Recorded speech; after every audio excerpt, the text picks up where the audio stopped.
ನೆನೆ ಅಷ್ಟೇ ಹಾಸನದಲ್ಲಿ ಒಂದು ಬಹಳ ಸುದ್ದಿ ಎಲ್ಲೆಡೆ ವೈರಲ್ ಆಗಿತ್ತು, ರಾಜ್ಯ ಮಟ್ಟದಲ್ಲಿ ಸದ್ದಾಗಿತ್ತು. ಓರ್ವ ಅಪರಿಚಿತ ವ್ಯಕ್ತಿ ಶಾಲಾ ಬಾಲಕಿಯನ್ನ ಮನೆವರೆಗೂ ಕೂಡ ಹಿಂಬಾಲಿಸಿಕೊಂಡು ಬಂದಿರತಕ್ಕಂತ ಒಂದು ಆಘಾತಕಾರಿ ಘಟನೆ ವರದಿಯಾಗಿತ್ತು. ಇನ್ನು ಶಾಲಾ ಬಾಲಕಿಯನ್ನ ಹಿಂಬಾಲಿಸಿ ಭಯ ಮೂಡಿಸಿದಂತ ಆ ವ್ಯಕ್ತಿಯನ್ನ ಈಗ ಪೊಲೀಸರು ಬಂಧಿಸುವಲ್ಲಿ ಯಶಸ್ವಿಯಾಗಿದ್ದಾರೆ. ಘಟನೆ ನಡೆದು 3 ದಿನಗಳ ಬಳಿಕ ಆರೋಪಿಯನ್ನು ವಶಕ್ಕೆ ಪಡೆದು ಪೊಲೀಸರು ವಿಚಾರಣೆಯನ್ನು ನಡೆಸಿದ್ದಾರೆ. ನೆನ್ನೆಯಷ್ಟೇ ಈ ಸುದ್ದಿ ಎಲ್ಲ ವೈರಲ್ ಆಗಿತ್ತು.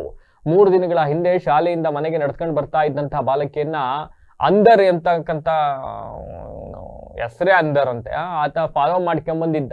ಈ ವೇಳೆ ಕೈ ಸನ್ನೆ ಮೂಲಕ ಅವಾಚ್ಯವಾಗಿ ವರ್ತಿಸಿ ಬಾಲಕಿಗೆ ಆವಾಜ್ ಹಾಕಿದ್ದ. ಮನೆ ಗೇಟ್ ಒಳಗಡೆ ಹೋದ್ರು ಕೂಡ ಬಿಟ್ಟಿರ್ಲಿಲ್ಲ, ಆವಾಜ್ ಹಾಕಿ ಹೋಗಿದ್ದ. ಆರೋಪಿಯ ವರ್ತನೆಯಿಂದ ಬಾಲಕಿ ಭಯಭೀತಳಾಗಿದ್ಲು. ಅದೃಷ್ಟವಶಾತ್ ಆತನ ಕೈಗೆ ಸಿಗದೆ ಪಾರಾಗಿದ್ಲು. ಈ ಘಟನೆ ಸಂಪೂರ್ಣ ದೃಶ್ಯ ಮನೆಯ ಸಿಸಿ ಕ್ಯಾಮೆರಾದಲ್ಲಿ ಸೆರೆ ಆಗಿತ್ತು. ದೃಶ್ಯಗಳು ಸಾಮಾಜಿಕ ಜಾಲತಾಣಗಳಲ್ಲಿ ಹರಿದಾಡ್ತಿದ್ದಂತೆ ಹಾಸನದ ಜನ ಬೆಚ್ಚಿ ಬಿದ್ದಿದ್ರು.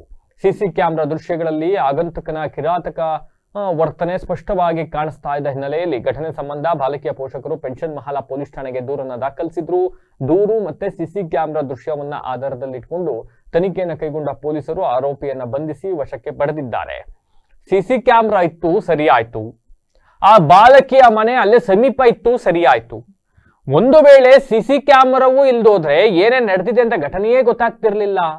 ಮತ್ತೊಂದು ಕಡೆ ಬಾಲಕಿಯ ಮನೆ ಏನಾದ್ರೂ ದೂರದಲ್ಲಿದ್ದುಬಿಟ್ಟು ಆ ದುಷ್ಟನ ಕೈಗೆ ಸಿಕ್ಕಿಕೊಂಡಿದ್ದರೆ ಏನಾಗುತ್ತಿತ್ತೋ ಊಹಿಸಿಕೊಳ್ಳಲು ಸಾಧ್ಯವಿಲ್ಲ. ಸದ್ಯ ನಿನ್ನೆ ಅಷ್ಟೇ ವಿಡಿಯೋ ಎಲ್ಲೆಡೆ ಹರಿದಾಡ್ತಕ್ಕಂಥ ಬೆನ್ನಲ್ಲೇ ಪೊಲೀಸರು ದಿಟ್ಟ ಕ್ರಮವನ್ನ ಕೈಗೊಂಡಿದ್ದಾರೆ. ಆರೋಪಿಯನ್ನ ಹುಡಿಕೊಂಡು ಎಳಕ ಬಂದು ಕೂಡಾಕಿದ್ದಾರೆ. ಆತನ ವಿರುದ್ಧ ಯಾಕಂಗ್ ಮಾಡ್ದ, ಏನು ಎತ್ತ ಅನ್ನೋದ್ರ ಬಗ್ಗೆ ಕೂಡ ಒಂದೊಳ್ಳೆ ತನಿಖೆ ಆಗಬೇಕು. ಅಂಡ್ ಬೇರೆಯವ್ರಿಗೆ ಪಾಠ ಆಗೋ ರೀತಿಯಲ್ಲಿ ಆತನಿಗೆ ಶಿಕ್ಷೆ ಆಗ